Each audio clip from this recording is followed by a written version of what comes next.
Hello, and welcome to this third Sunday of Advent. Our collect for today begins with the words, "Stir up your power, O Lord, and with great might come among us. And because we are sorely hindered by our sins, let your bountiful grace and mercy speedily help and deliver us." One of my first impressions of coming to St. James a month ago was the sense conveyed to me that you're a congregation of people who know who you are. And that's an incredible gift at any time, but particularly during an interim time. More importantly, you exude a culture of servant leadership, a quality we encounter in the person of John the Baptist. Let me explain. John's portrayal in the fourth gospel is different than in other gospels. Most interestingly, he doesn't baptize Jesus. Instead, he's interrogated by representatives of the religious establishment.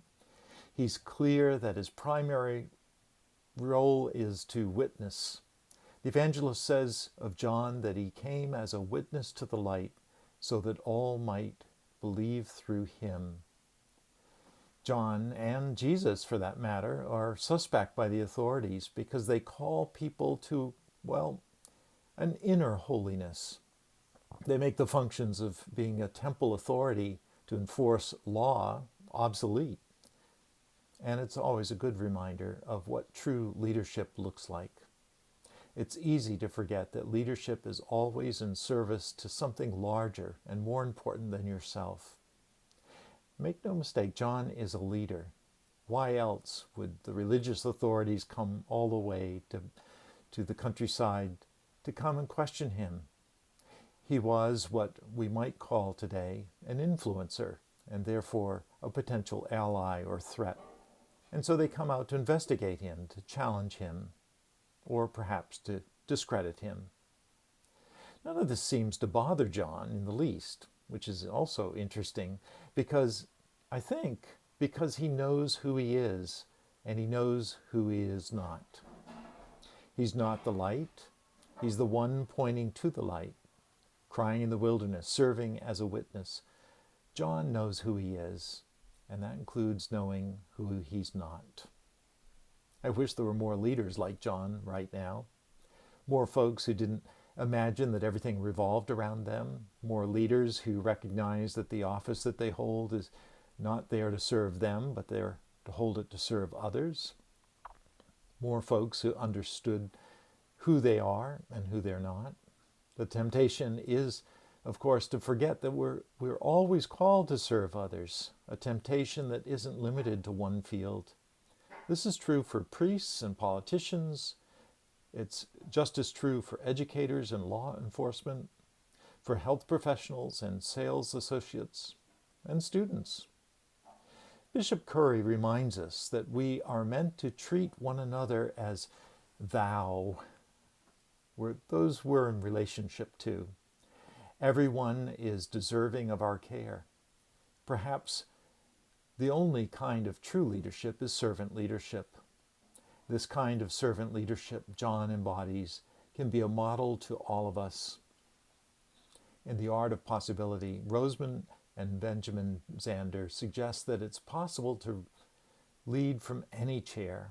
They're using the analogy of an orchestra where there is a first chair, the leader of violin section, for instance, and a second chair, and so on. And they give the example of folks who lead their sections in music, in business, in education, in life, from a variety of places. In short, anyone can lead from anywhere in an organization. And the key to leading from that chair is fundamental commitment to the organization or the cause or the group of which you're a part, rather than simply being on your own. Which means every single one of us has the chance to exercise what I would call sacred leadership, offering our vision and passion and commitment and energy in service to something that's beyond ourselves and our family and a congregation, our school, our committee, a team, a movement, whatever.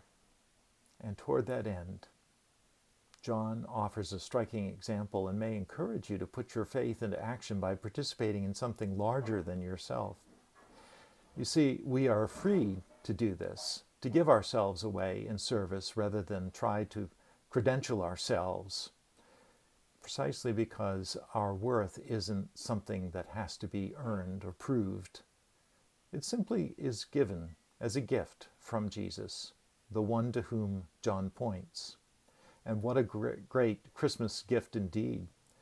First, the reminder that when God came to us in the flesh of Jesus, God was, among other things, saying that we're worth it, that we're worth noticing and caring for. God didn't urge us to climb up to where God is, but instead came down to us, where we are, and because we are valued by the one who is born among us. You and I are set free. We're set free from worrying about establishing our worth and value. Instead, we're really set loose to care for others, to make sure that they also know that they are valued and loved and can work to the full potential of their lives and make a difference in the world themselves. "Who are you?" they asked. And he confessed, "I am not the Messiah." "Then who are you? What do you say about yourself?" John said, "I am the voice of one crying out in the wilderness, 'Make straight the way of the Lord.'" There is something wonderfully empowering about knowing who you are and who you aren't, and I'm grateful to you for being that gift. This world needs you. So stir up your power, O Lord, and with great might come among us. God bless you this season of Advent.